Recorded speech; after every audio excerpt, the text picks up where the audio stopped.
What's up, sassy gamers? Today is April 29th, 2021, and this is episode 46 of Got Our Attention podcast. Woo! All right, we'll save that one for 52, but I guess that's fine. I'm Mike. I'm here with Brian and Bruno. Hey, how's it going, everyone? I'm just happy that, Mike is better than 50% for successful introductions to the podcast. Yeah, I'd probably be able to get the batting line up. I'd probably make like maybe 5th or 6th, I would think. Yeah, I mean, pretty amazing batting 500. Definitely not a cleanup. Definitely not like the first hitter, but I come in there similarly. Yeah, not too good, not too bad, middle of the road. Yeah, that's fine. As some, and I'm okay with middle of the road. That's totally fine. He's worth it for a base hit. Yeah, I mean, I've been told that before. Whoa. Anyway, so okay. Glad you're married now. Right? Oh man. So we got some interesting things to talk about today, and sometimes they're more interesting than they're not. So we'll see what that means. Going to you, Brian. Well, okay, so yeah, thanks for the masterful segue. Hey, no problem. Second today, at least.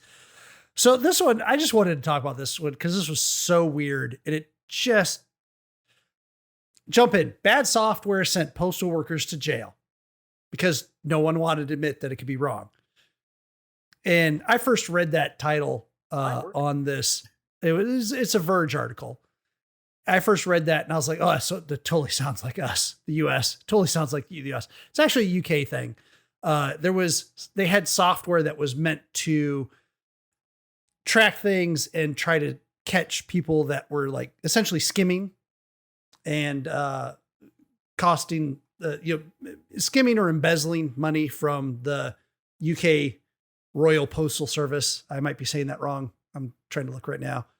But they finally figured out, and for years and years, people were saying this stuff just doesn't work. It just doesn't work. It's not correct.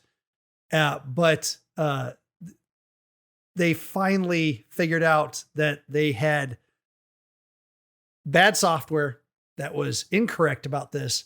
39 people had their convictions overturned. That's pretty wild. In jail. They were people that had been put away. And there was 555 claimants got damages paid out to them. So, I mean, it's like, and there's 2,400 claims made against this. This is like insane. I don't understand. Like, this software apparently had been in place since about the year 2000. And in 2014 is when they started sending people to jail. Getting sent to jail over broken code. Now that is interesting. Specifically, that you had no power over, really. Yeah. I mean, you're talking about, I don't know how it is in the UK, but like postal service in America is like a federal offense. Anything you do against the postal service or, even tamper with a mailbox, like that's a federal crime. So yeah, we can't do anything about that, or at least I don't know if they can, but. Yeah, obviously they had some type of day in court, but I mean, it's amusing that they decided to go side with the software for so long. Just weird. Speaking of weird, again, this time weird for people in the US is, the concept of not having a stop sign, this concept of not having stoplights. US loves those. They hate anything else like diverging diamonds or roundabouts. And around the what? Exactly. Roundabouts. Oh man. So apparently, Kentucky wanted to make sure that people, knew how to use their roundabouts and had released just really basically a video on, how to use your roundabout and, talk about, how it's working. They got like state police officers talking about it. Unfortunately, though, it doesn't seem to have worked. As here's a roundabout. This video was taken, and April 25th, people are going down the wrong side of the road. That's not way. That's and there's not a one-way street. People. It's not a one-way street. They're going down the wrong way. Oh my goodness. And like twice. They're in the oncoming lane, turning into an oncoming lane.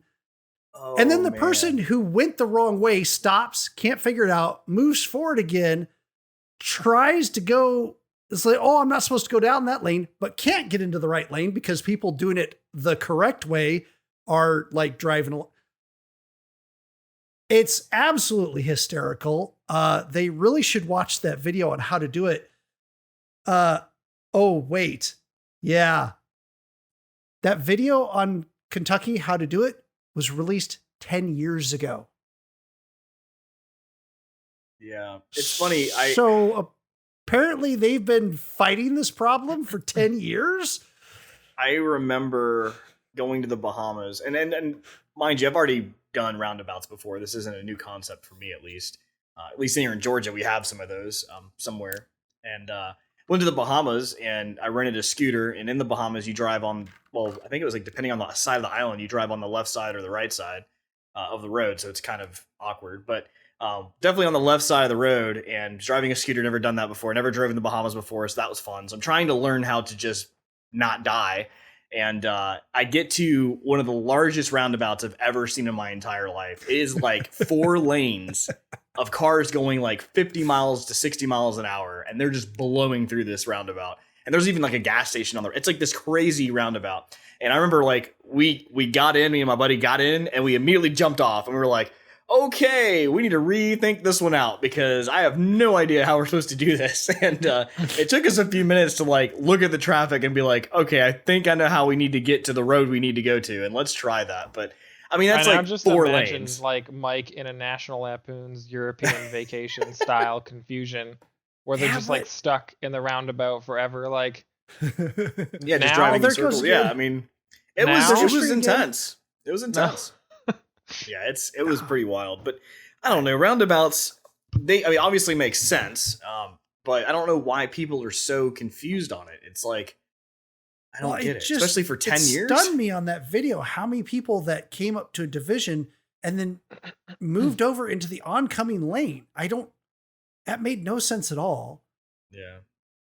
And like I said, this was something that just posted on YouTube recently in his drone video, and it's just hysterical to watch. But I found that other video, that Kentucky road safety, how to use a roundabout video that's 10 years old. I found just by going to YouTube and because I was trying to find this video, I put in Kentucky roundabout. And I was like, you got to be, because I was like, okay, I get it. Roundabouts, not very often used, especially in the Midwest, not often used in the US, especially not in the Midwest. Or the South, or things like that. And I was like, okay, yeah, no, I get these people. It's the first roundabout maybe they've ever seen, and they're all confused. And then it just was hysterical that for 10 years ago they had released videos on how to use them. The same state. Yeah, that's just alrighty. Well, let's get into the news. I know that sounds like we were into the news, but now we're actually into the news. This is actual news. It's the new news. New game news. So I have been playing Disco Elysium, which is probably not a surprise to you if you have been following us for a little bit. We've been playing Game of the Moment, and that part's after the break, Mike. Oh no. Different thing. But we'll talk about that later. So Disco Elysium is a game which I will talk about briefly a little bit later. But if you want to know more, watch our Game of the Moment footage from Tuesday, as we kind of played it in full and kind of lightly reviewed it. But ultimately, one of the things that I talked about during that stream, and also things that most people talk about playing this game, is that the dialogue in this game is super rich. There's a lot of information, a lot of voice acting, a lot of a lot of detail, really, in the dialogue. Kuno doesn't care. Yeah, and one of those parts that interacts with you is actually like your conscious, like your actual psyche, your thoughts is what interacts with you, and based on your skills, like it kind of talks to you in certain ways, and you can change that by adding skills. So they actually talk to the guy who recorded your narration, like the narrator of the game, because it's a big part of the game. And this person did over 350,000 words for the dialogue. This is like not a small feat. This is a substantial amount of words that had to be recorded and such.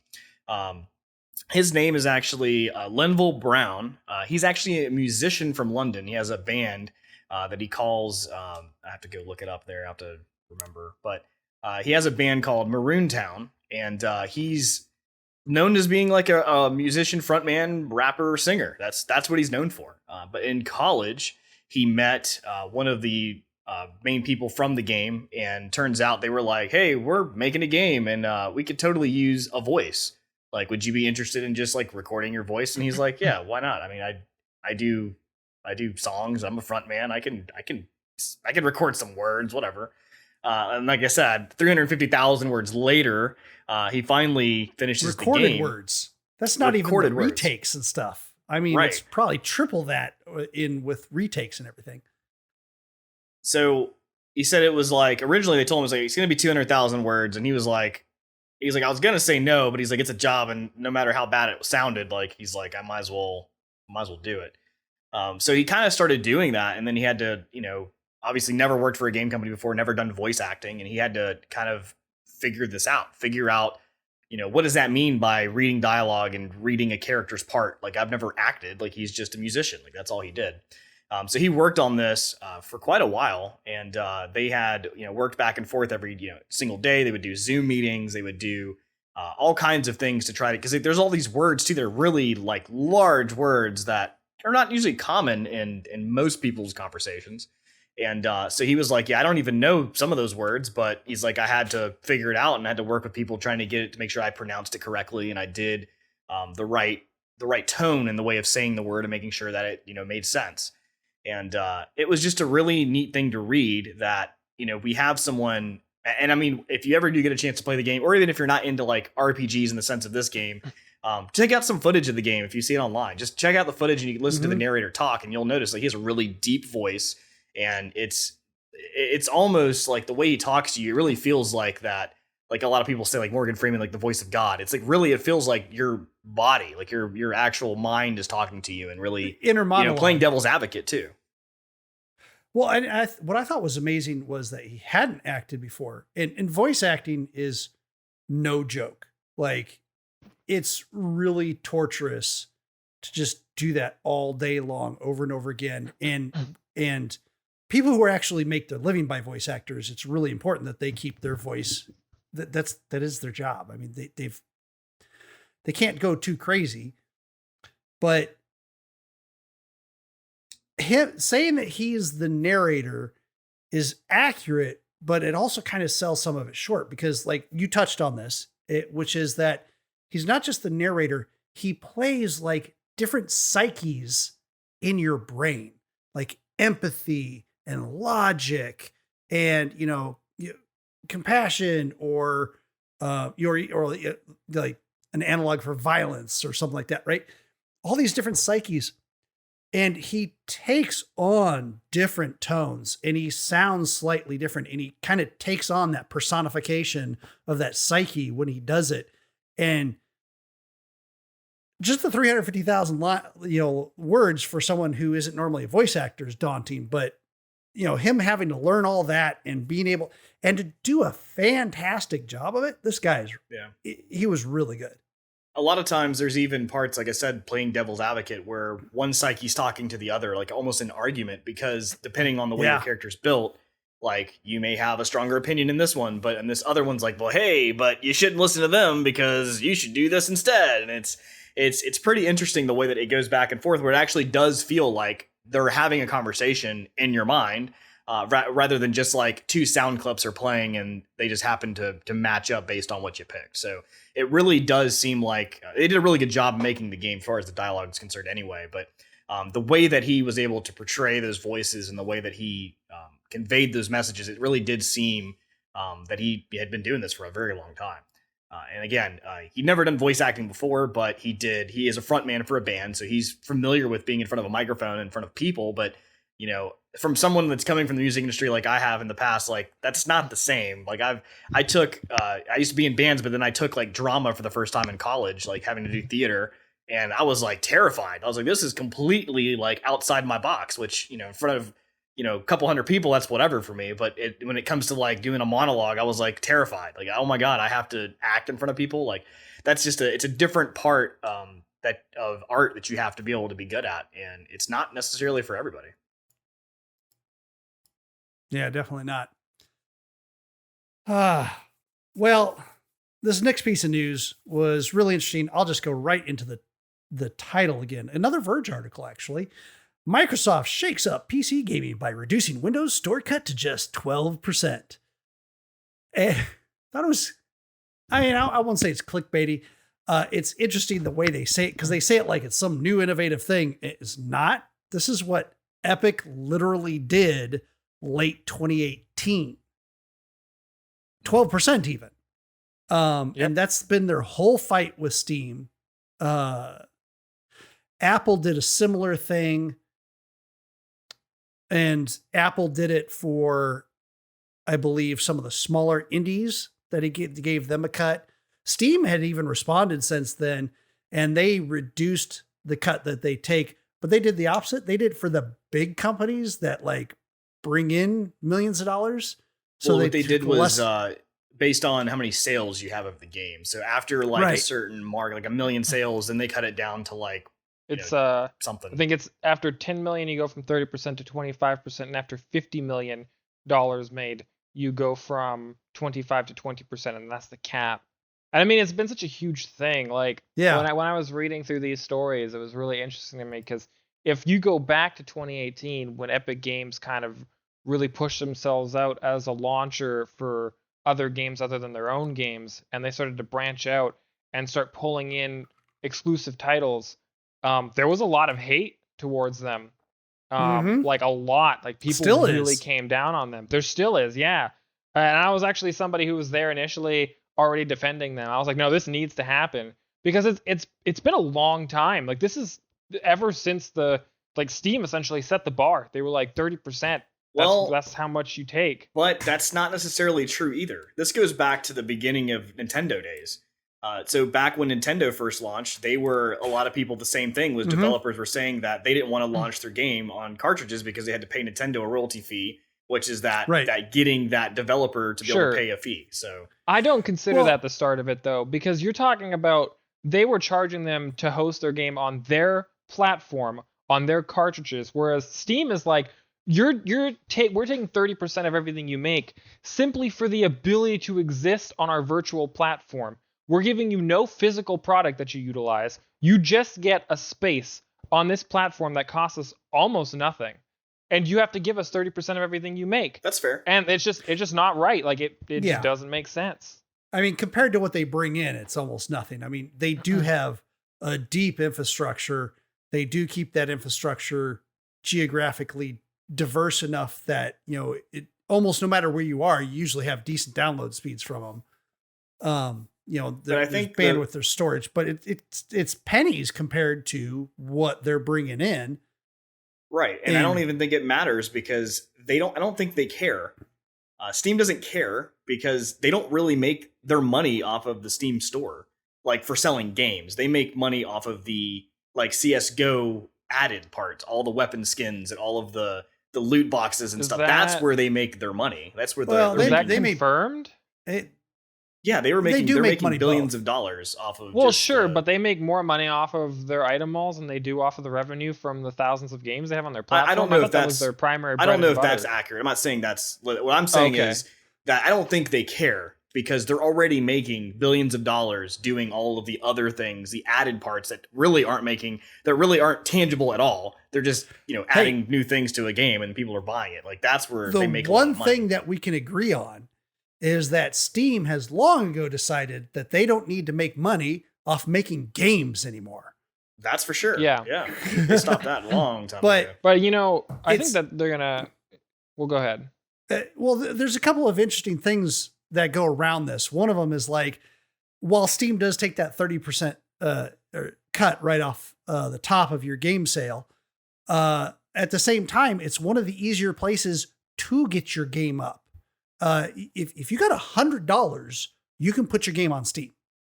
Mhm. Whereas Epic still is, they pick and choose who they put on their store right now. Yep. You can't go to them and just put your game on their store at all. Although that is supposed to be changing by the end of the year or so, something like that. There was actually, Demir, go ahead, do your point, and I'll get to the GDC poll after that. Well, when it comes down to it, the way that Steam currently runs things just kind of takes advantage of indie titles. And to top it all off, them letting people just put their games on the store for like $100, that's part of what I find is an issue with Steam.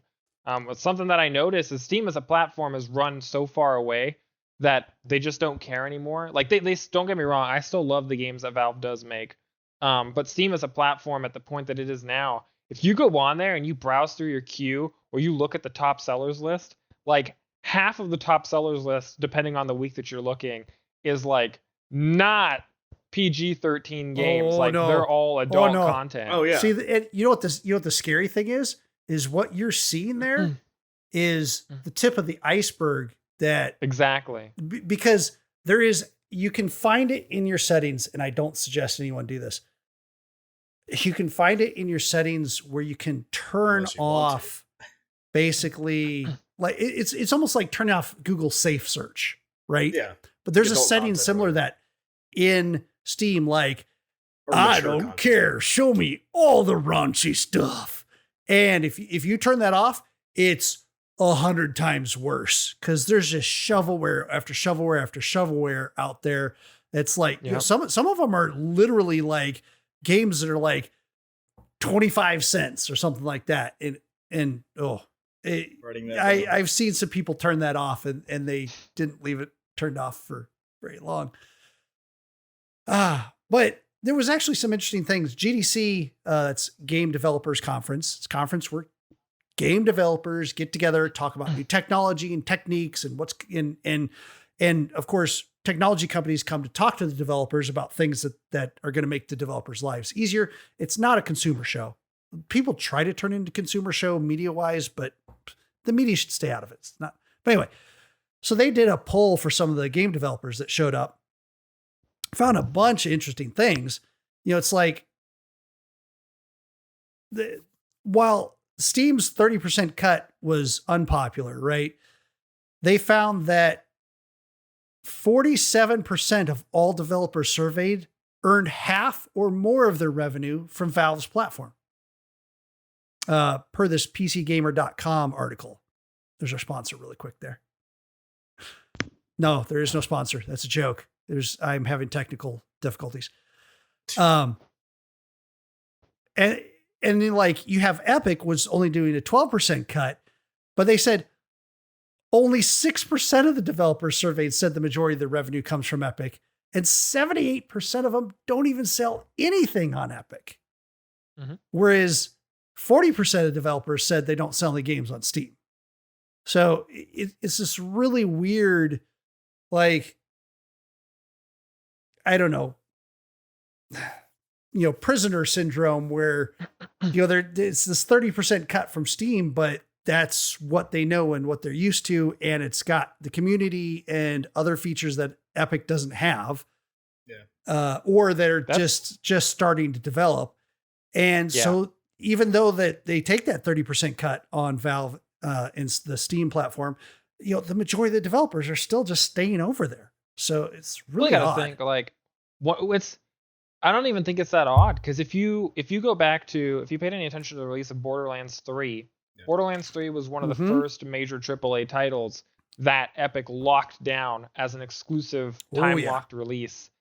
And 2K Games took some heat for accepting that deal. Yep. People were pissed. But it made perfect sense. Releasing on the platform did make their game cheaper for people that wanted to buy it there. They took less of a cut, which means that 2K Games made more money off of it. And then to add to it all, one of the things that is the most toxic and the best thing that currently doesn't exist in Epic Games but does exist in Steam is the reviewing platform. Steam's reviewing platform is really, really bad Yeah. for the games that release on it, because it can be you can just review bomb a game to death Oh yeah. on there and then mass refund on all those accounts to get it back. So you can show, and now they've changed a little bit. So now when you refund a game and say this product was refunded, but that almost makes it look worse, because then you have a negative review, and the negative review shows that the product was refunded, which almost legitimizes the fact that the person didn't think the game was good, and it tanks a lot of things. So the toxicity that exists on the Steam platform eventually, I think, will outweigh the amount of players that exist on the Steam platform. And I think it's good that for the longest time, people were like, oh, Epic Games is going to be dead soon anyways. There's no way that this is sustainable. And if you read any of the tweets from the CEO of Epic Games, he was like, oh, we're in the red in terms of our online shop. Oh, yeah. We just don't care. Yeah. We'll turn a profit in 2025. And when we turn a profit then, we'll be fine with it. And you think about it, Steam started in 2003, I want to say. As the release of Half-Life 2 was the launch of Steam, and that was November 16th, 2004, I should say. Okay. So, like, they've had a long time to situate themselves, and it shows that they're not doing a good job anymore, because a lot of the major companies have come out with their own launchers to get away from releasing on Steam. Yeah. Well, the thing is, you're always going to have, it's always better to have competition. And this kind of goes back to the big war that we've been talking about in different aspects of lawsuits. But this is just Microsoft's way of saying, well, hey, check us out now. We're at 12%. Yeah. Trying to get people to come to their platform, which they also announced that they're going to be redoing their store as well, too, in the future. Yeah. I mean, the odd thing, though, is not the Microsoft store. That's pretty terrible. But there's some positives on the Xbox portion of it, especially with the Game Pass and things like that. It's worked rather well for me. I've been able to find the information that I want to find.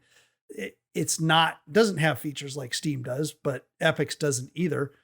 And if anything, since it integrates with Xbox Game Pass, Microsoft's got, a little bit of a one-up on Epic there. But Epic's also got tons and tons of money to burn. And in all reality, Microsoft isn't trying to compete with Epic anyway.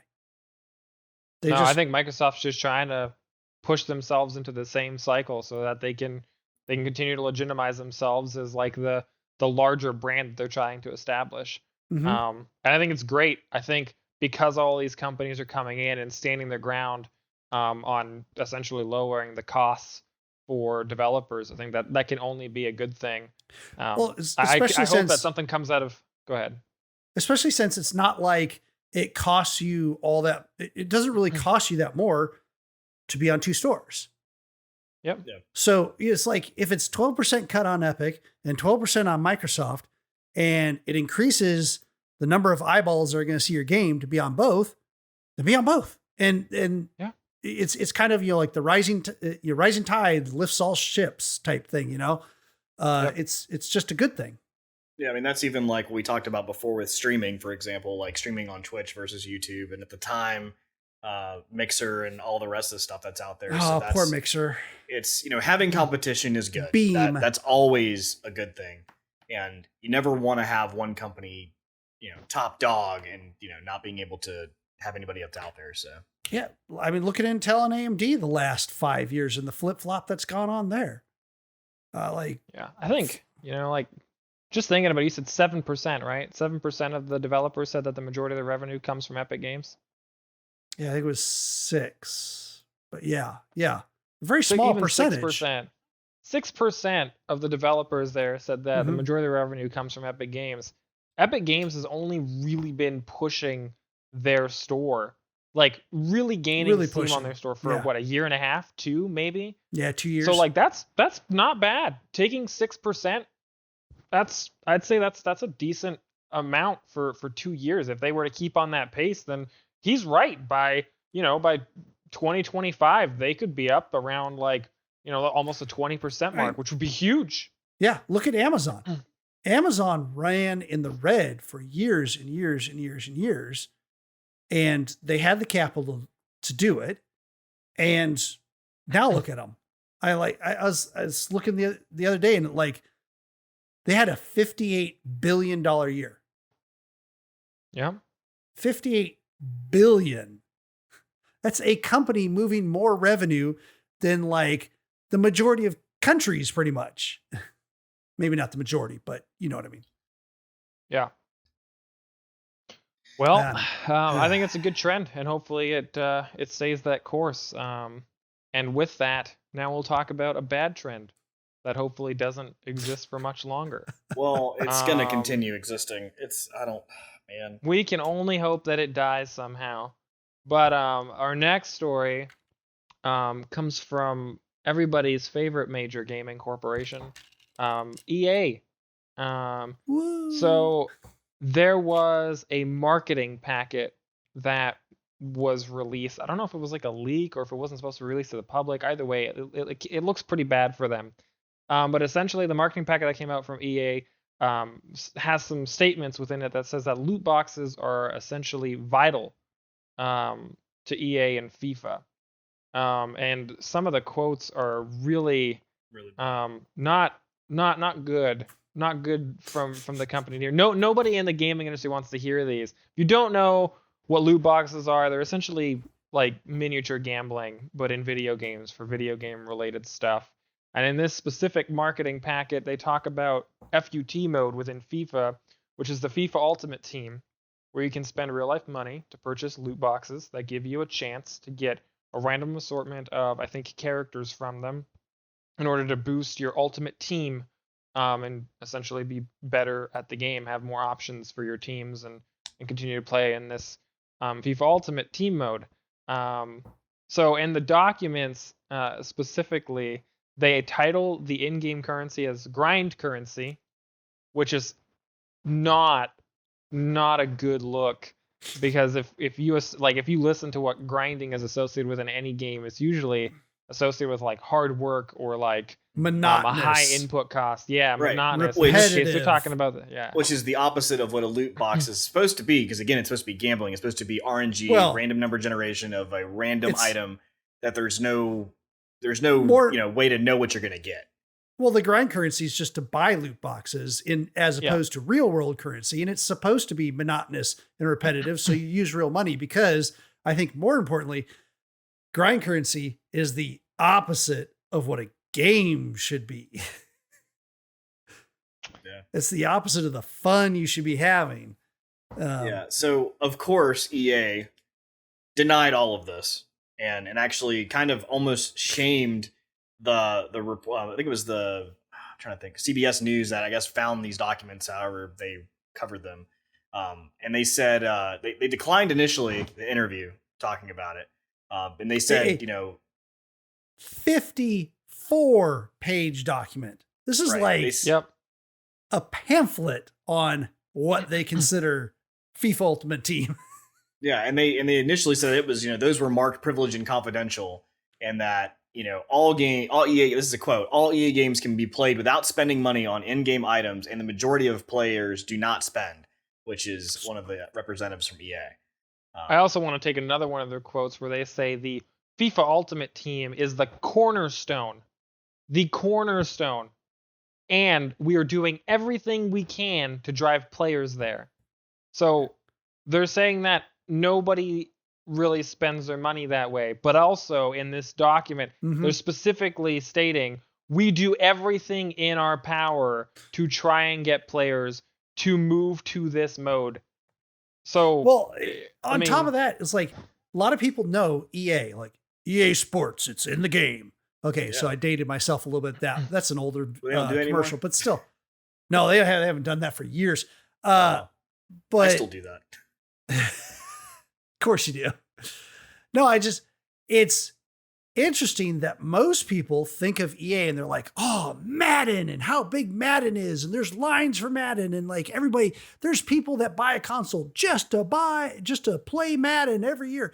And in all reality, their biggest money-making game is FIFA.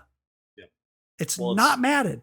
I mean, Madden makes some money, sure. Yeah, it's American football versus universal football, what everybody around the world plays, not just American football. Yeah. So, And there was, I don't know if they did it in the recent Madden, but there was a year in Madden where they started bringing some of the Ultimate Team stuff into Madden to try to bring the loot boxes into there and do the same thing.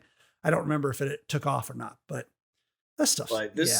And this isn't new. So in the UK, they've actually, they're in the works of potentially banning loot crates for being in games. Like that's a thing that the parliament over there is working on to try to, because loot crates, and the thing is, we're not even touching the reason why it's bad.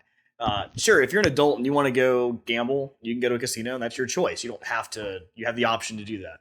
The problem is there are kids that are playing this game and you're presenting them options to gamble. And this is also why when Star Wars was released, the second Battlefront was released, they were going to put in some loot boxes for different items, and they got so much flack in the US that they had to pull those and go, oh, never mind, we were just kidding. We were never going to put those in the game. That was a joke. It's also like psionics and stuff for Rocket League. They had to pull those out, and they now have like, a different way that you gain these, these loot boxes. They're called something else now, but it's a problem because children are playing these games, and we're teaching people at an early age it's okay to gamble, that you should use your money to try to win something. We keep using that charged word, gambling. And the big defense that EA and a lot of these companies use against it is like, well, it's not really gambling because the definition of gambling is that you get a monetary payout at the end. But this is just digital items. You don't get any money out of this. Funny, because we reported several weeks ago about how an EA employee was straight up selling the god tier level players in FIFA Ultimate Team, like selling them for like thousands of dollars. So you can't tell me that there's no monetary value to this, especially since you sued those people, your employees that were doing this. It's interesting because this is one of those things that you would hope gets better, and some companies are trying to water it down to a certain degree. So like Epic Games, when they released Save the World, which most people don't even know what Save the World is, but it's what originally Fortnite was. Fortnite Save the World was Fortnite before Fortnite was a battle royale. And that game had the loot llamas, which is actually part of the game mechanic. And they were just like, they exploded with loot when you just killed them. But there was an item mall. So for $3 you could buy these loot llamas and you could get guns out of it. And things like that for the Save the World version of the game. Well, that eventually it transferred into Fortnite Battle Royale, and it was, skins. But even then, Epic Games as a whole has changed their tune on that. If you now go to purchase any of those loot boxes, they will actually tell you everything that comes inside of them. Certain countries have already passed rules to where you have to display the percentage chance of getting each individual item within said loot boxes. So it's still gambling, but it's gambling where you know the odds. So so this is a topic that I am I wouldn't say super upset about, but I'm actually very interested in this topic, and I actually did research on this for a while, and I haven't done a video on this, and I'm going to maybe eventually, but I'm going to tell you some of the stuff because I have it written down. I'm going to tell you some of these facts that after I started going, and I remember when I was writing this stuff up, I was doing the investigation work, trying to put something together here. I remember messaging Phoenix, and I was like, I'm going down a rabbit hole. This isn't good. I'd send him a message, and he'd be like something else, and I would be like, but look at this. And then so find this. So in 2019, 71% of the top Steam games, had loot boxes. So 71% of those games on Steam had loot boxes. And we talked about what the definition of gambling is. And gambling is known as, or also known as betting, because that's the other part of it, is wagering the money or something of value, referred to as the stakes, right, on an event with an uncertain outcome when the primary intent of winning money or material goods.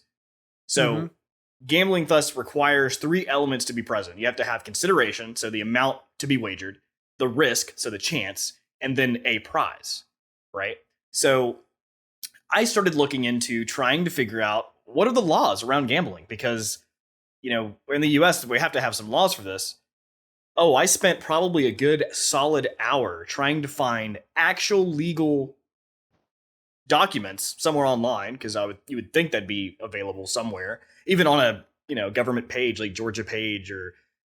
Yep, that couldn't be found. Couldn't find that for any state, for any single part of the US at all. I did find one document where this was actually kind of stated, because my prior with this, and like I said, is having children gambling, having things that, because this goes back to Cracker Jack boxes. You literally open up the package and you don't know what you're going to get.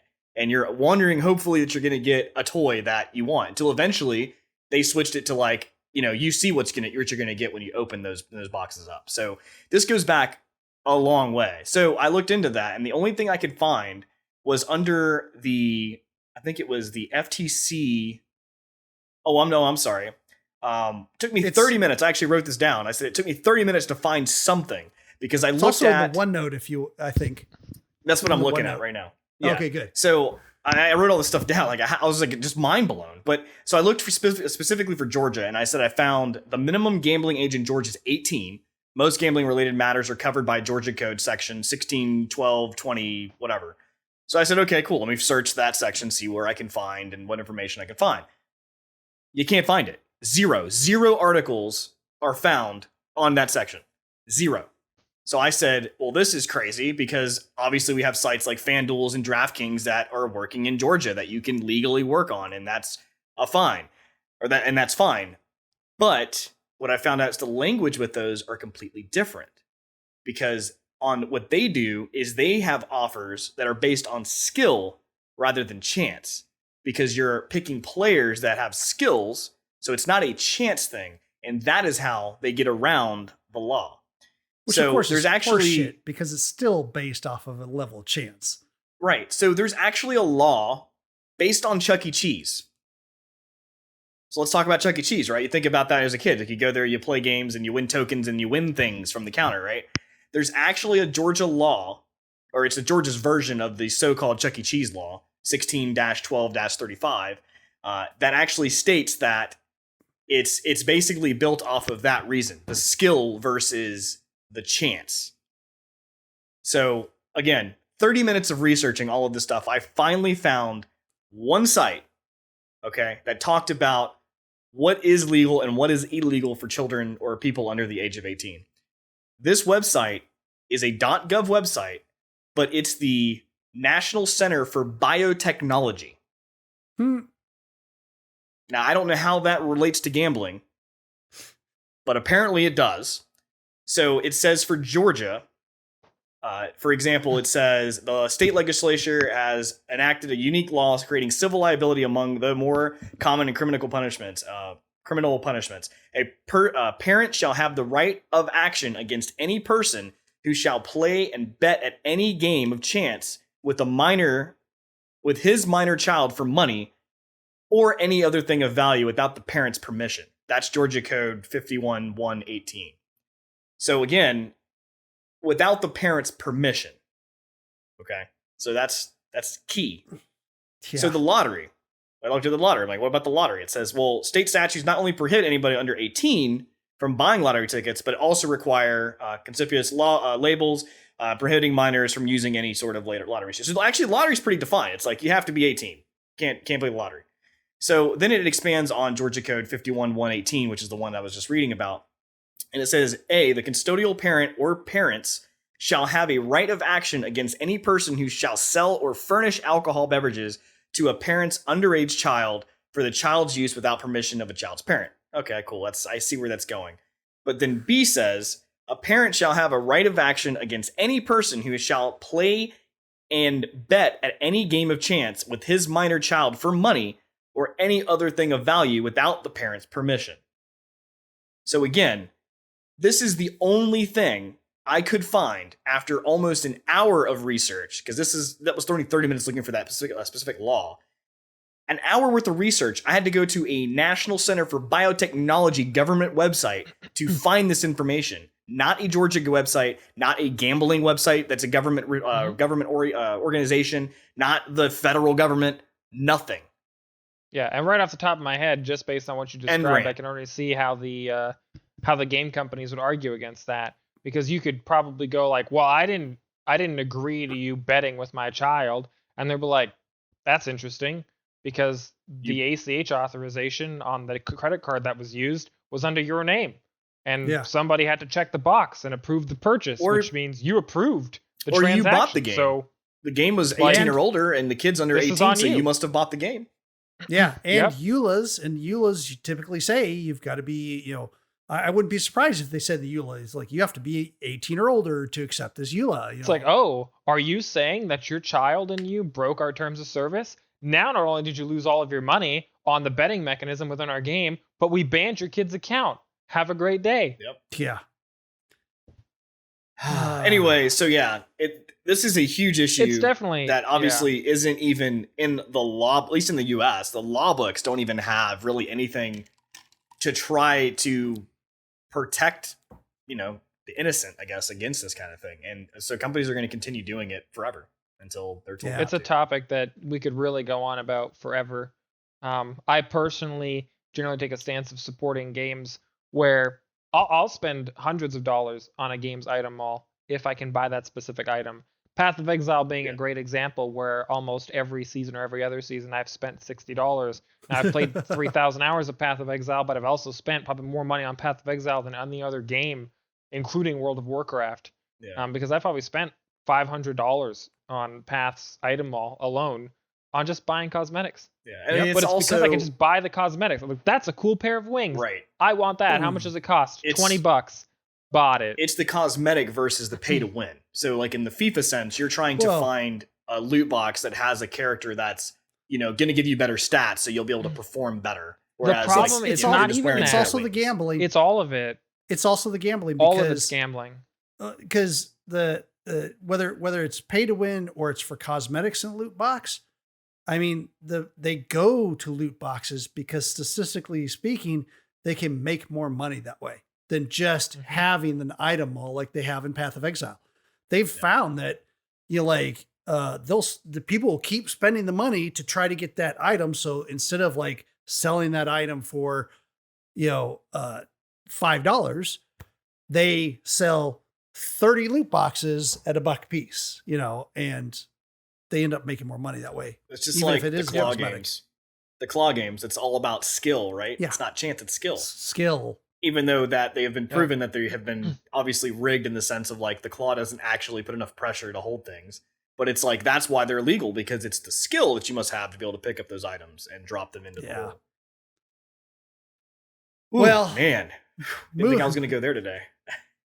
Boy, moving on to our next and last news story before the break, which is going to be about as contested, because what we're talking about here is DMCA and YouTube. And in some ways, this applies to Twitch too, but this is specifically about YouTube. This is an article on Torrent Freak, which is just amazing. There is this company called Pirate Monitor.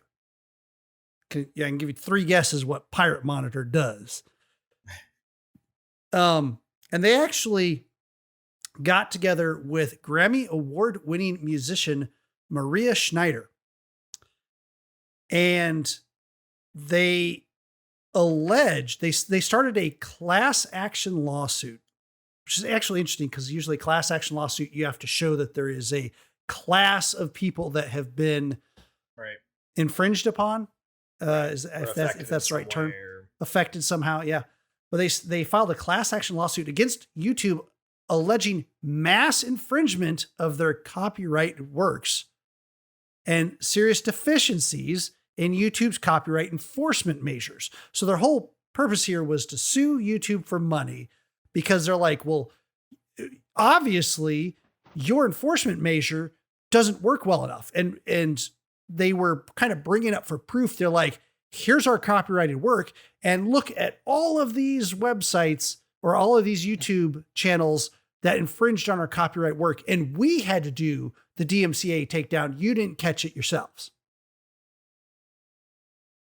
Until YouTube actually started digging into it. And YouTube came back and said, yeah, except all these hundreds, if not thousands of examples you gave us are actually you posting the video later through a proxy account. And then days after that, doing a DMCA takedown against it. So you faked the copyright infringement. So Pirate Monitor quickly decided to go ahead and dismiss their case with prejudice. And YouTube was like, no, you don't understand. You've already cost us money for researching this and coming to court, and we get you want to back out, but you aren't backing out right now. We're going to get to the bottom of this right here, right now. And they countersued them. And then it got even more interesting because they're like, okay, give examples where there's infringement, and Pirate Monitor couldn't. And as it progressed, they started saying, give us the documentation, show us what's going on here. We already know you went through agents using pseudonyms to fake this stuff. Where's your actual evidence of what this is happening? And then Pirate Monitor's like, well, we can't do that because it would take too long to get the documentation. And it would cost us too much. It would cost us $500,000 to put together that documentation. And YouTube's like, that's ridiculous. You would have had to do that documentation anyway in a court case. And according to what we're seeing here, for the most part, you don't have that many people working for you. So then Pirate Monitor's like, oh, I'll take $20,000. YouTube said, no, it won't. You guys are crazy. Because apparently YouTube pointed out that Hungarian film director and California resident Gubar Kuspo, who previously worked on The Simpsons, Rugrats, Duckman, Stressed Eric, and Real Monsters, as the person who presides over Pirate Monitor. Or as YouTube described it, an inadequately capitalized shell corporation that disregards corporate formalities. I mean, they were not pulling punches on this. And they basically said, well, since there's only one person presiding over this stuff, there's no way it's going to take you that much to put together this money. YouTube is seeking in excess of $20,000 in investigation and remediation expenses, mandatory costs and attorney fees, punitive damages, all this fun stuff. And at that point, I'd be like, okay, this is kind of over. It's gotten weird enough. But then apparently we get back to that Grammy Award winning singer, Maria Schneider, because apparently she didn't get the memo that Pirate Monitor is just a scam corporation. And she doubled down on talking to YouTube and saying, no, you got to disclose your whole way of how you like enforce these DMCAs and capture the stuff and your algorithm and all this stuff. And they don't exactly say what the result of that is, but apparently she doesn't know how to read the room because she doesn't have anyone on her side right now. Like up until then, I figured she was a victim here as much as YouTube. But when they started saying that, no, she's like doubling down and demanding all this stuff from YouTube, I'm like, ooh, lady, you're not paying attention, are you? I did want to bring this up though, just because it's something that's kind of near and dear to us, being content creators, streamers, people that post things to different services. That, yeah, DMCA is no joke. And it's kind of nice that seeing that YouTube is gonna, I don't know, not treat it as a joke. Yeah, so no, for sure. Well, I mean, it's great that they went to those lengths, but the problem is they really focus on going to those lengths when it's in their best interest and not really in their content creators' best interest, unfortunately. Yeah. Which it is what it is. It's a system that's hard to perfect, right? So you can only be so annoyed at them when they're trying to wade through this weird era of like these corporations that can spring up in a night and just like copyright strike thousands to tens of thousands to hundreds of thousands of videos in a day.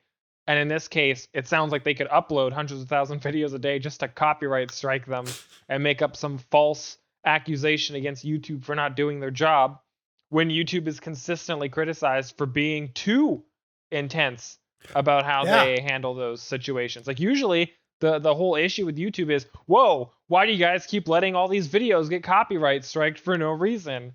But in this case, it's like the reverse. It's like, no. Like even funnier.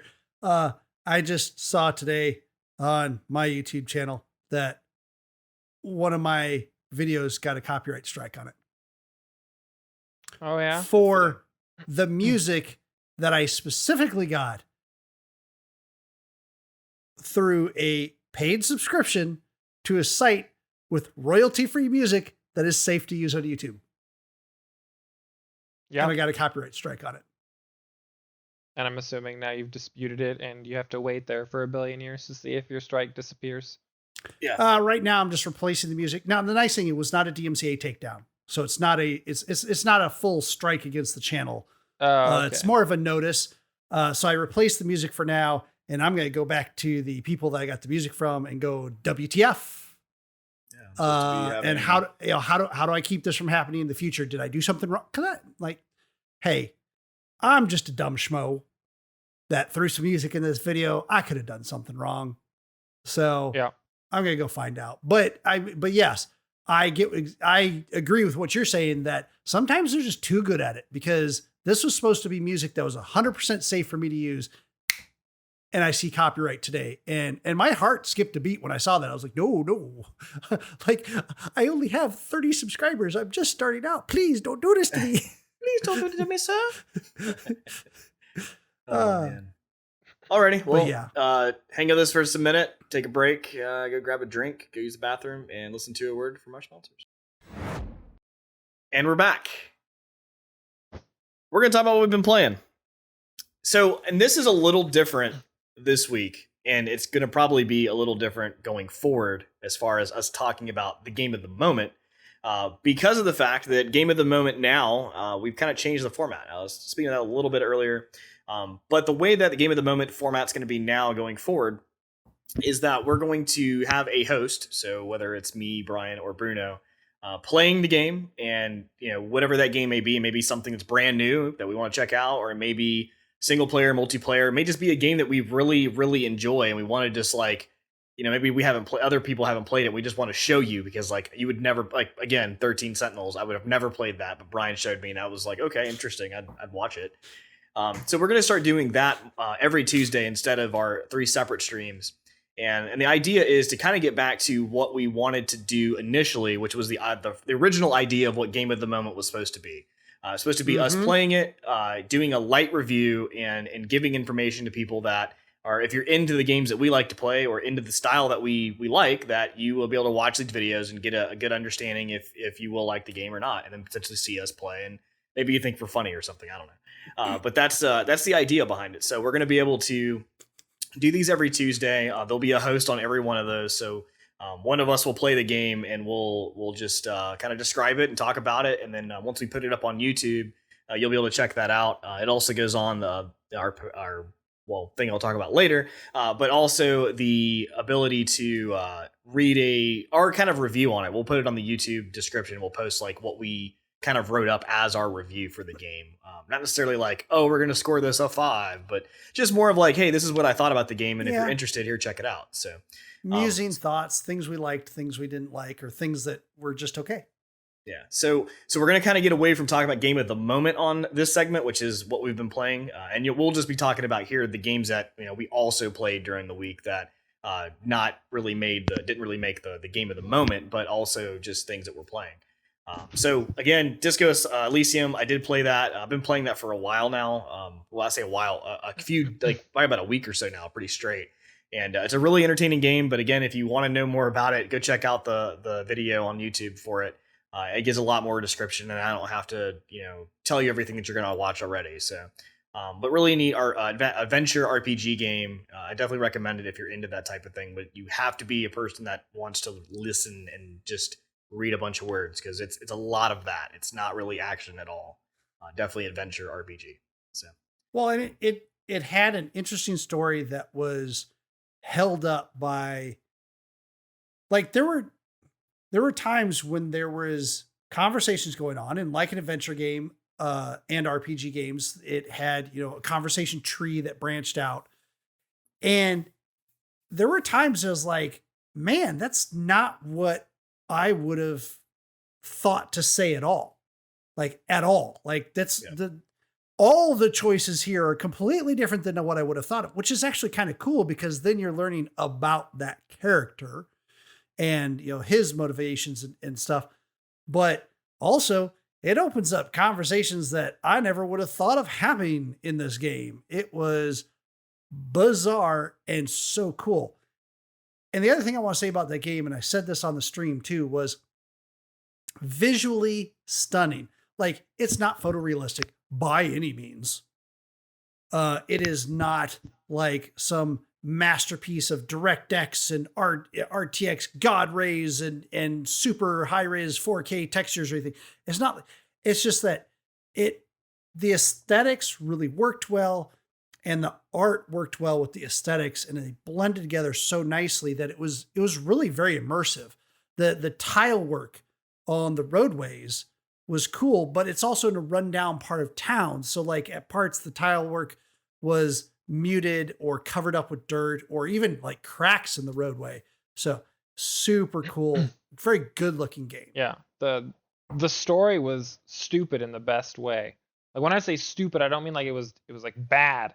I mean, like, it was just so open, it seemed. Like, the options were just absolutely ridiculous. Yeah, and as I said earlier, in every way. The voice acting is a huge part of this game, and it's incredible for someone who's never actually done anything. Like, I don't think there was a single character that we were introduced to in that 1 hour stream that was not batshit crazy in some shape, way, or form. Yeah. Like, not a single one of them was forgettable, from like the two characters that were from the police station to the guy at the bar to the two kids. Nothing. Like, every single one of them was absolutely something that I can remember perfectly, and all of the dialogue lines are stuck in my head. Like, it just really, really ridiculous. Just in the best way. Yeah. Oh yeah. So if you're interested, go check out the YouTube video. It is out there. And like I said, we'll be doing this every Tuesday now. There'll be a video posted afterward that you can go watch and watch our live reactions, like the other two that are watching live reactions, along with the gameplay and along with our light review that we're doing. So and the final thing on that too is I don't want people to think that multiplayer games are going away, because like Mike said, one of the games of the moment could be a multiplayer game. We just may not play it multiplayer the whole time. We may be introducing, talking about it, and then if there's three of us talking about it, maybe one of the two watching jumps in and demonstrates multiplayer or something like that. We're kind of freeform. We're gonna like go with whatever feels best at the time. Stay away from dropping into us talking about live what's going on in the game, but more talking about the game. Yeah. So hopefully you'll enjoy it. And if you have other thoughts on that, feel free to send us an email. Let us know. Maybe you're like, no, don't do that. We want the regular, just everybody gaming together and on their own channel. And that's fine. Let us know. Maybe that's what we need to do, and we'll do that. But I think that's what's going to work out. I think it's going to work out a little better for everybody. We'll get obviously more content out there. You guys will be able to see more videos from us. And one of the big things will definitely be the ability for us to bring in some games that otherwise, I mean, it's obvious that not all three of us like all the same genre of games. Yeah.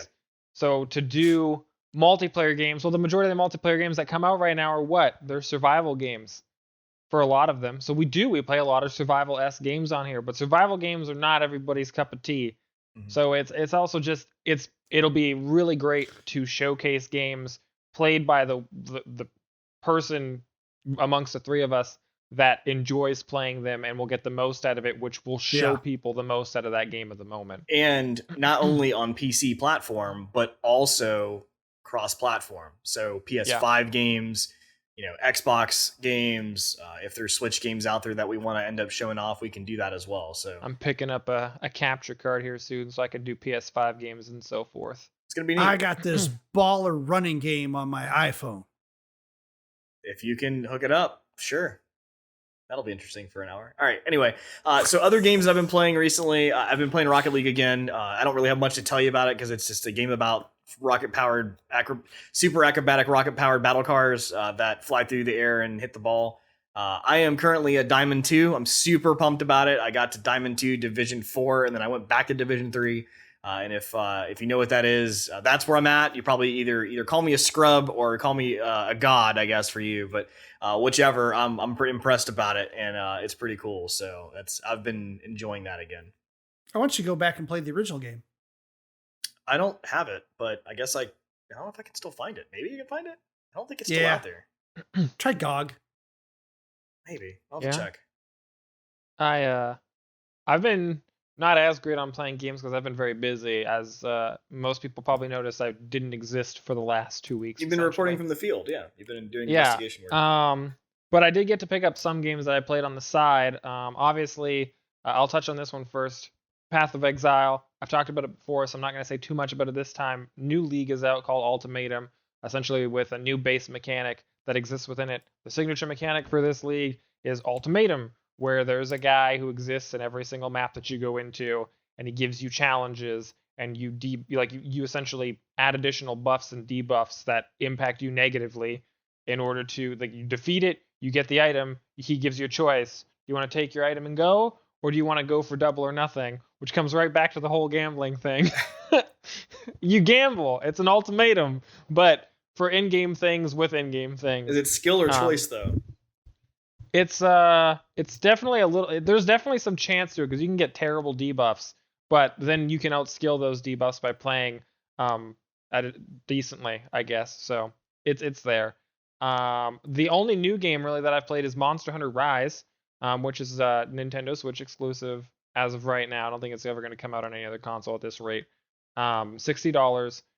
So if you've heard of like Monster Hunter World, it's like another game, same genre, same company, same everything. Has a lot of the same mobs. Oh, PC in a year, I guess, is what I've just, okay. That's what I was looking up too, because I had heard that same thing. Okay. Well, that's cool. It's great. Honestly, I think they improved on a lot of things from the previous iterations of Monster Hunter. They sped up the game's pace. Used to be that there was a lot more to it. You had to like go and hunt down this monster and find like tracks for them, build up its location until you found it. And now they're just like, here's a mount. You have a dog. You ride your dog into battle. Essentially, it fights with you, and the monster is automatically displayed on the map, so you can just run straight to it. Also, though, we've added in all these additional things. We can go and pick up items around the entire map to increase your stats for that one mission so that you can kill these things more efficiently. I personally do recommend Monster Hunter if you're a fan of those kinds of games where you essentially just battle large bosses. It's great. I've had a lot of fun with it so far, though I've only played maybe 16 hours in like 2 weeks. You cut out there. How long? 16 hours in 2 weeks. Oh, okay. Rookie numbers. Yeah, for you, yeah, for sure. Oh man. What about you, Brian? You been playing anything else? No, I haven't been playing anything else. But since we're talking about playing games, and I'm kind of cribbing this off of seeing another site, I don't think it was The Verge, but it was like PC Gamer or something like that. They kind of asked this question of their staff and had a quick conversation about it. And I thought it was an interesting one. So I wanted to bring it up here, since knowing that all of us at one time or another have played first person shooters. Mike, you constantly talk about the good old days of what, CSGO 1.3 or something like Counter-Strike 1.6. Whatever. Counter-Strike 1.6 and Source. Those were the jams. Period. The jump maps. You play all day just to play a jump map, going around a mountain to see how fast and hard you can jump across the map. Excellent. So he didn't play first person shooters, is what he's saying. Yeah, he played exactly. jumping games. Exactly. No, so CS school day or CS pool day. So snipers. good or bad? Oh, I think I saw something about this. Yeah. Well, so But your opinion. Snipers, good or bad? Depends Yeah, on the in game. games, in gun in a first-person game? shooter games. Depends on the game. Good. I think for the most part, yeah. Well, I don't see the issue with snipers. I If they're don't. done right. If they're broken, then I mean, I guess. But Well, so my personal Especially opinion, in like larger games, like the Battlefields, the Call of Duties, the. Well, so that's my concern. So I personally don't like. I don't think it's bad for them to exist in any platform. If you want to play a sniper, then go for it. You have to have skill to do it, and if that's what you want to do, fine. I don't personally like them playing them in like the old school Call of Duty, not the now battle royale where the maps are huge Battlefield style games, because that's what they have all become. But I do like them in a Battlefield style game where the map is a lot larger and you can actually become a sniper. Because what a lot of people don't realize, and I don't know if this is because I'm a military brat and I knew things, or maybe this is just common knowledge and most people, maybe they do know this. But you typically don't take more than one shot as a sniper. You take one shot and you move and you out. You get out of there and you go. You do not camp. You move to a different position, which the idea is if that person moves to the position to go hunt you down, you now have a position to shoot the position you were at originally. So that way you can take out anybody coming back to try to do recon. Well, the other thing that's not realistic about it in games is that snipers in games, like snipers in real life, it's a very precision thing. It's a very patient, it's slow, it's methodical. You're typically prone position, not moving. You're not bouncing around. You're not like jumping off a ladder, 360, no scope, like that doesn't exist in real life. And certainly isn't like some guy who's just like walking back and forth in place, halfway across the map. And like, that's not real sniping, of course. But we're not talking about real sniping anyway, but it is a good point because it is very different than what real life is. Yeah. I think it's always going to be about the implementation. I think that's key because if it's a free for all, then to me, it doesn't matter. Yeah. Like I said, if you want to play a sniper in any of those games, I don't care. I personally would only play snipers in games like Battlefield that are larger, the new Battle Royale style games. Even like when I used to play DayZ, that was why I played it, because it was so like you're just out there. In a Battle Royale, that makes sense because it's free for all. But where it starts to break down and where it goes back to the design, like Demurian's saying, and where I have my problem is when it's a team-based game and being a sniper doesn't help the team. Yeah. And people are like, going for their achievements or whatever. And it's like kill confirmed, where you kill the person, you pick up tags, you gather a whole bunch of tags and you take them somewhere and deposit them type thing. And there's a bunch of game types like that, called different things. But if you're a sniper, you're not contributing. You aren't collecting. You aren't contributing to the team at all. In fact, if anything, you hurt your team because like I'm shooting this guy and I'm about to kill him. You headshot him, and I'm like, well, great. Well, you do that. What's the scenario for this? Well, I'm assuming there's a specific and then a specific origin for this specific inquiry. Like, where did it come from? It's not really an origin. I mean, like I've heard of people being for and against snipers in FPS for years. Now, on the other side, I also think it's kind of a joke because if you're against the snipers, well, then are you against the shotgunners that like you come around the corner and you're face to face and they shotgun you each time? And like people get, I saw a video the other day of this guy triggered. Who was in, I think PUBG. That was, I think it was PUBG. It might've been something else, but maybe it was Call of Duty, but he was tearing people up with the Bowie knife. Like he legit took out an entire team with the Bowie knife. And he had to heal himself up a couple of times. But like, if you get good at a weapon, it can be frustrating for anyone on the other side of that weapon. Yeah, it's interesting, right? Using mostly it. I guess the argument here is usually that snipers are potentially worse rather than better, but I'm trying to think, and most of the games that I know of, snipers are almost always universally respected above all else in terms of you don't push a sniper, you don't peek a sniper, you don't, like, it has to be coordinated. In Valorant, if somebody has an op, you don't want to push them, you don't want to peek until you've properly smoked to push them, or else you die because they one-shot you and blow your brains out. Yep. In CSGO, same thing. Yep. Again, it's also an op. So you don't want to peek, you don't want to come out of anywhere without looking, you want to make sure that you're coordinating or you die. We actually just had a discussion, I think it was yesterday, with a friend of mine who plays Destiny a lot, and he was talking about a friend of his who always gets angry at snipers because they kill him so frequently. But of course, snipers even have their downside. So like in that case, apparently the snipers usually only have 2 bullets and then they're out and they have to go through like a long reloading process for whatever kind of sniper rifle that it is. I think it's like a special sniper rifle weapon that you can pick up. I don't play Destiny enough to understand. But it's like one of those things, like if it's designed properly, then it works in favor of both sides if they're using it appropriately or dealing with it appropriately. So I have no issues with that. It depends on the game mode. Like if it's a team based, like you said, kills confirmed, that isn't helping. But if you're playing like a domination style or a capture the point kind of thing, you can have someone snipe and just sit on that point, and you will make sure that no one takes that point as long as you have cover coming back in to take it over. I personally am of the opinion that if somebody decides to use a sniper in a kill confirm game, even if they're on my team, I applaud them because we're definitely going to lose and they deserve that loss. And I'm willing to let them lose to teach them a lesson. The one thing that comes to mind, they're not there to win. Some of the times they're there because they're like trying to get a number of achievements and headshots, or they're trying to level the weapon up, or and even it'd be if a real lose, shame if their teammate body blocked them every time they try to shoot somebody. Well, so there we go.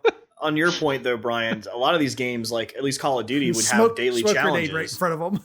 And daily challenges will say like you must have 5 headshots with the sniper rifle. So people are just playing games with a sniper rifle, just trying to get headshots, you know. But one thing comes to mind is back when I played, it was CS. That's a topic Source. for next week. Do achievements help or hurt the game? CS Source, we played a LAN party, and a buddy of mine had never really played PC gaming. Like he played some game, but he wasn't like a gamer.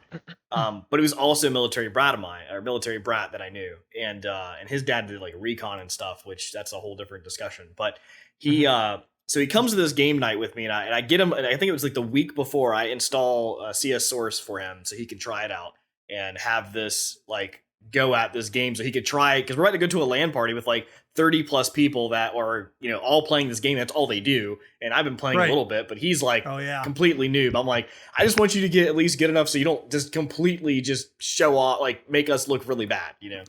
So he starts playing, and he's not very great, but one thing that he kind of stuck to is sniping, because again, his dad was recon and happened to be a sniper and so forth. So we start playing CSGO, and there's one map in particular where there's like a warehouse in the middle. There's a big, huge concrete wall that kind of surrounds the inner section of it. And there's 2 buildings like of this factory that you go in one side, go on the other, and there's a long walkway in the middle that connects them. And what he would do is he got up into that middle area, which everybody would think that's where they're at.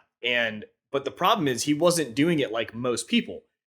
Most people go up to the window and they like look out the window, and maybe they peer down by the window, but they're like just sitting at the window. Oh no. Yeah.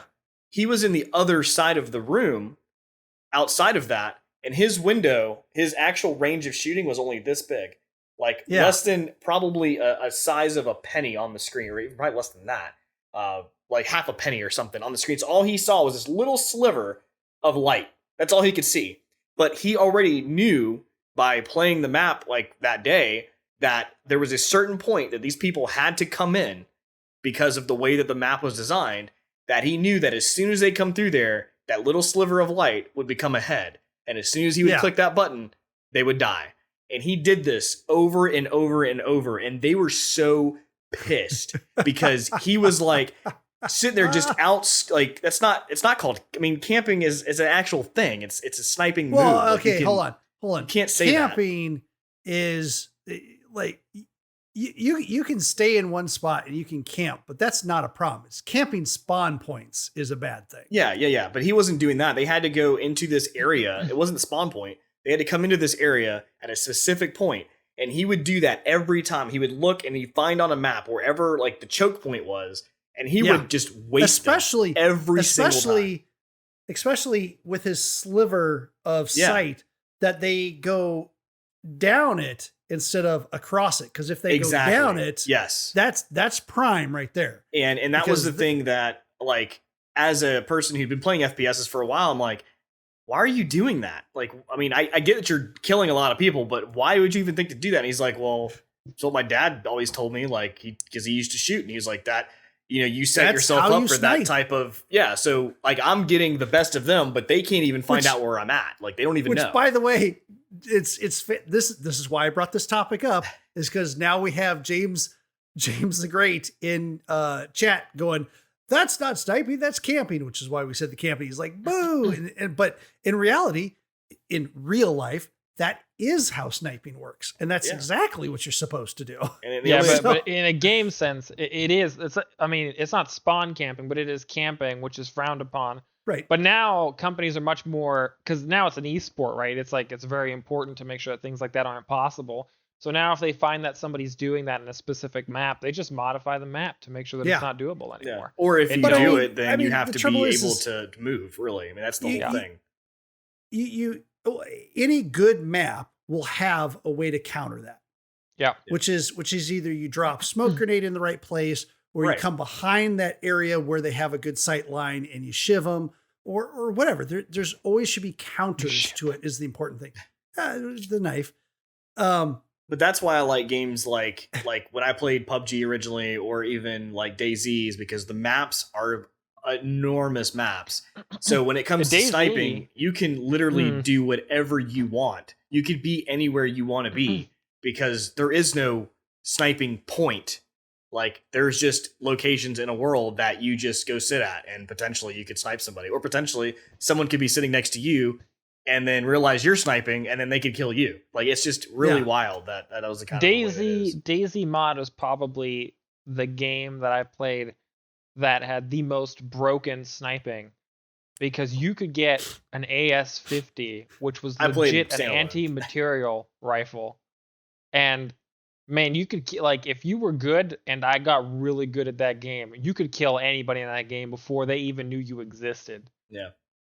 Yeah, the mod is insanity. definitely different, but I played standalone, and that was the thing. But the idea behind that type of game, and that's why, you know, when it comes to sniping like that, you know, shooting, moving, because you'll notice a lot of people get frustrated, like, oh my god, they killed me, and it's like, well, but did you move? Or you shot like 5 shots. You know, you shot 5 shots, 5 rounds at this person that now knew after the first shot, they heard it, they saw where you came from. Yeah. All they have to do is charge the hill and go figure out where you're laying down. So you have to move. And that's a lot of things. Well, that's like the number one thing I say most people forget to do is move after shooting. You have to move, and you have to use the right tool for the job. Someone starts charging up the hill at you after you tried to snipe, then you switch. Yeah, put away the 18, an assault rifle or the 16 time scope or the 8 scope. Yeah. Or your pistol or whatever. Yeah, you have to switch weapons. Or you drop something like a flashbang, Mike. Yeah, I know. Like a flashbang, like a smoke grenade, or even a regular grenade. You drop something and you back the heck off. And once they come through stunned, you snipe them again. You know, like that's the whole point of these games is flexibility, versatility, changing to the changing times as it goes through the game. The people that do worse are the people that just stick and do one thing the whole time. For the most part, you got to be really good if you're going to snipe the entire game and you come out on top. Yeah. Again, not necessarily talking about battle royales, but at least, you know, free for alls and other ones, or team games or stuff like that. Yeah, good question. So good topic. Cool. Yeah. Alrighty, well, we're gonna get into our short attention news. We need to get like a little song for this, like da da da da da da. Nah, it's already copyrighted. Get DMCA. Yeah, I told you we should do news song for the first part, and then we should take the same news song and for short attention, just speed it up 3 times. Just go. Yeah, that'd be kind of funny. Alrighty. Well, starting off, watch for some music that we can do now that we can broadcast our sound better. Yeah. So starting off, Cyberpunk Weekly Update. Yay! I know we're all That's right. excited about It's that. time for Xycia's Cyberpunk 2077 Weekly Update. You thought it was gone for good, but it's back. It's here to last. He can't get enough. He gave made him me leave. not the last time for not doing the introduction, so this time he's gonna get an introduction. It's Xycia. So that's literally the 30 seconds of this article. That's fine, because that's pretty much how I have to say. The announcement from CD Projekt Red's their earnings call recently was saying that during that call, 40% of their team has now, or I'm sorry, 60% of their team has now been moved away from actually working on the bugs of the game and fixing the game, and only 40% remain. So they're trying to shift their direction into getting more DLC and more content created for the game now, rather than fixing bugs. For one, probably one of two reasons. One, to get the game back in the Sony Play Store, and then two, potentially try to get some new content out there so people can continue wanting to play it. I mean, they can't win Sick. for losing. People are going to complain that they move people off of the bugs, and people have been complaining up until now that they haven't been working on the DLC. So they have to do it. Yeah. Hopefully it moves forward decently. More cyberpunk related news in What? the dumbest way possible. A Australia politician decided that he was going to tweet out of anger at the way that fans have reacted to cyberpunk in a way that you didn't expect. Craig Kelly tweeted, "What type of world do we live in today when the woke try and cancel Dr. Seuss, while Cyberpunk 2077 is all the rage, where 4 types of damage can be inflicted and resisted: physical, thermal, EMP, and chemical, clearly promoting great woke wholesome values, ? This is to the response of Cyberpunk 2077 selling 13.7 million copies in 1 month. I mean, that's pretty much the entire story, is this guy's really dumb. Yeah. There's not much else to it. Like, there you go. Australia politician dumb. Yeah. Doesn't understand woke. On to things that aren't dumb. Our next one is a first look was released at playing Steam PC games on Xbox with mouse and keyboard. Essentially, Microsoft has been working on a way to use Microsoft's new Chromium-based Edge browser on Xbox, which allows you to play games in the browser. Right now, it's in its infancy, so it's not great, but it is a step towards doing a lot of really cool things, like actually having Discord usable on a console, playing games from PC on your console, using different applications that you otherwise wouldn't be. It essentially turns an Xbox into a computer, like a full-blown computer, finally. So more features is generally always good, as far as I'm concerned. Yeah. Well, we got upcoming is going to be the release of Knockout City, which is very much this dodgeball-esque type game as you're running around, kind of with shades of some prior games with graffiti in it. It's coming out for Xbox Game Pass on day 1, which is May 21st. Also will be available on EA Play for free on day 1. And if you're part of EA Play Pro, you're also going to get the deluxe edition as well. Cool. In Stardew Valley news, well, not really. If you're familiar with Eric Barone, he's also known as Concerned Ape. He's the creator of Stardew Valley, which has already put out a bunch of content for the game since he started working on this game by himself years ago. He's actually announced recently in an interview that he's actually working on some other games inside the Stardew Valley universe. So there's 2 games. One, he said, is not a farming game at all. It's nothing to do with that. It's just inside the universe. And the other one is still, I think, under wraps. He doesn't really know exactly where that one's going to go yet. But they are in the Stardew Valley universe, which is really neat. So we'll be able to see potentially some different backstories or different, paths of some of the characters that you potentially have met or interacted with. So pretty cool there. There's no time frame on this right now. Obviously, it took him like I think 5 years or so to make the other game since he's working by himself. So I don't know what time this will come out, but hey, that's cool. I'll play it when it gets here. So if you, like me, are a D&D fan and sometimes even play D&D, you may listen to D&D podcasts. And there's this wonderful little D&D podcast called Dark Dice, which started in about 2018. It's a group of adventurers that embark on a journey into a ruinous domain of a nameless god. And that's cool among itself. And if that doesn't catch you, well, soon Jeff Goldblum himself will be joining the cast and be on the Dark Dice podcast. So check that out for the future. Sick. Jeff Goldblum playing Dungeons and Dragons. I know. That actually sounds legit. On to our next short. This is great. Oculus is gonna be selling Quest 2s that don't have Facebook integration. Isn't that cool?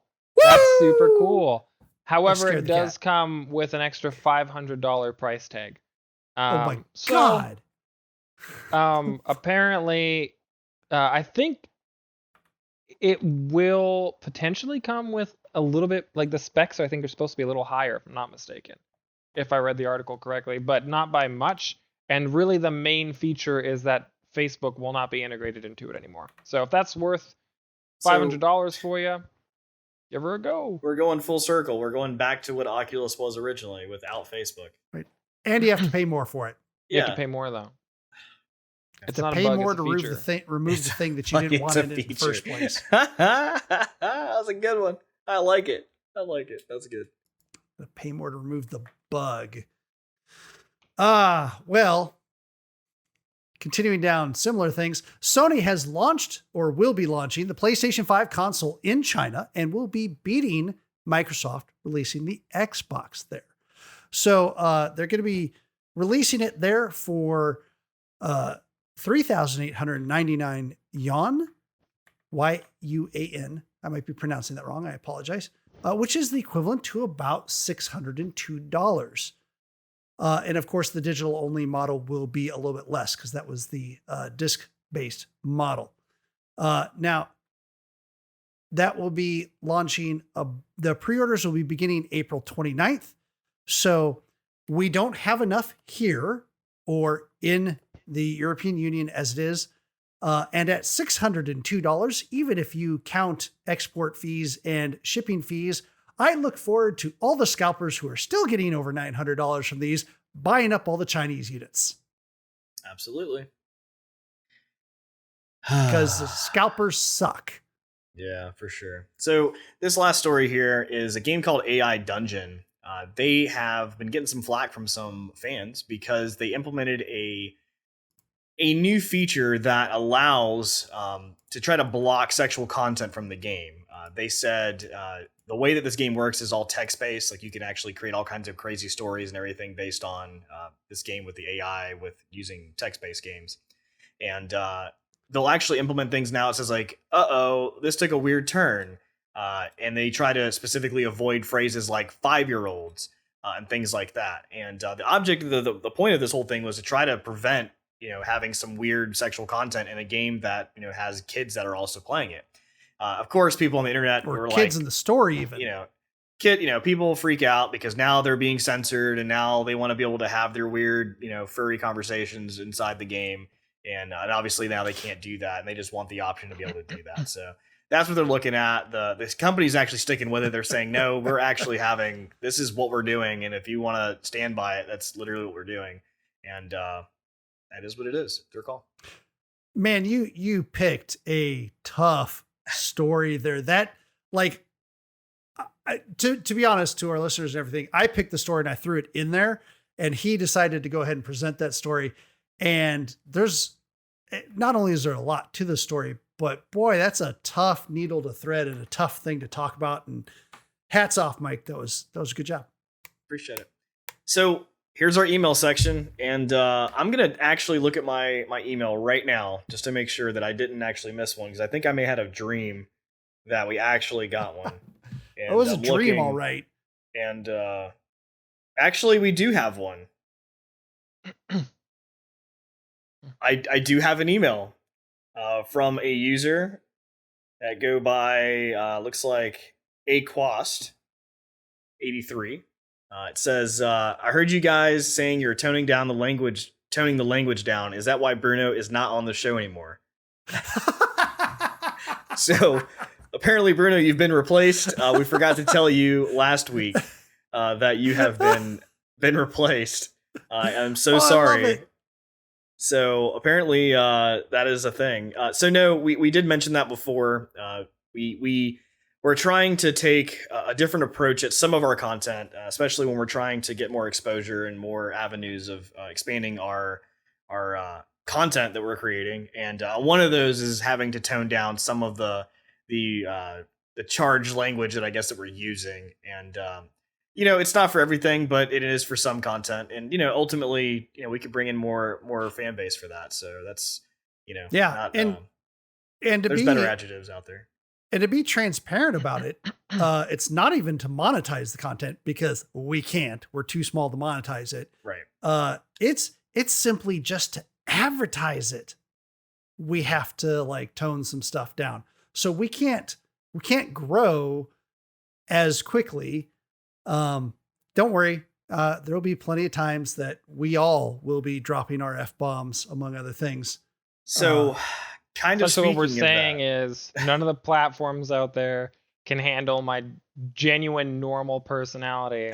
So I got to water it down a little bit or else whoa. they'll lose their mind. You had to water down your personality. We'll actually touch this in a second. So thank you for the email. If anybody else out there wants to send an email, goa@sasgaming.com. We'll read it out loud like it just did, and we'll talk about your thing. So I'm glad that you are interested. Talk about his thing. Subjects. I thought we were just like toning down the stuff. Don't talk about his thing. That's what got our attention this week. Okay, so that's what it is. If you're listening to the podcast, you can obviously check us out live on Twitch on Thursdays, or you can get our actual YouTube channel a few days after that and see the podcast in the video form later. So this is something new. This would have been kind of hinting towards the whole time. But if you want to support content like this from us, you can check out our new Patreon page. So we did make a Patreon page. It's patreon.com/sasgaming. And this will be where you can be actually subscribed to be one of our Patreon subscribers. You can listen to the podcast that you're listening to now, except ad-free. So we're going to take out the ads for that, so you won't have to go to a different place to hear that and have to hear an ad. So that'll be one of the perks, along with also getting some swag in the Discord channel. You'll be able to get a new role that'll stand out from everybody else. So we're also thinking about different ideas of Patreon only, or at least or to borrow a thing from Epic and other people, maybe timed exclusives. But we're thinking about some other content like that, especially where Bruno can go full Bruno. And for that matter, I can go back to some of the things I say as well. Yeah, one of the things we actually talked about before the show today was that having a video that will be for Patreon subscribers only, which would be we're going to decide on a game. One of us buys the person who's going to play the game that moment on stream, like an under $5 type of game, and that person just has to play it. Doesn't matter what it is, whatever's purchased for them, they have to play it. We record it, and then we'll throw it up on the Patreon. So that'll probably be something that'll come to that. Don't know when exactly, but that is something we're toying around with. So that'll be interesting. So anyway, if you're interested, it's there. Feel free to hang out. If not, we're happy that you guys are listening right now, watching live or whatever. We do appreciate everything. And we're open to ideas. Email us and tell us what you want to see. Yep, for sure. So again, I'm Xycia. If you want to follow me, Bruno. You can listen to me or follow me on Twitter, so Xycia Gaming. Also on Instagram, same thing. On Twitch, just XYCIA, so Xycia. Brian. You can find me on Twitter, PHOENNIX, Nova, NOVA, of course. And it's underscore in between those two on Twitch. Twitter's the best thing because from there you'll be able to find the rest of the things that I do, including the YouTube content. And you can find me at Dymyrn Gaming on Twitter, or Dymyrn, DYMYRN, on Twitch, where if I am streaming on Twitch, which I'm trying to do more frequently now, You can definitely hear me swear a whole lot depending on what I'm playing. I assure you that even if I don't use swear words, I can still say just as many bad things with different words. Pretty fair. I'm not even gonna lie on that one. I promise. All right, Very and go creative. to our OnlyFans for the full Bruno. Yeah, and we'll talk about the OnlyFans next time. We'll get that set up as well. So until next time, we appreciate you guys watching. Vaccines are available for the U.S. Anybody 16 or over, go get those as soon as you can if you're interested. I actually got my second one today, and yeah, I'm hurting a little bit, but not too bad. But anyway, talk to you guys later. Take it easy. Take her easy, bud. That was for you. Terrible Canadian. See ya.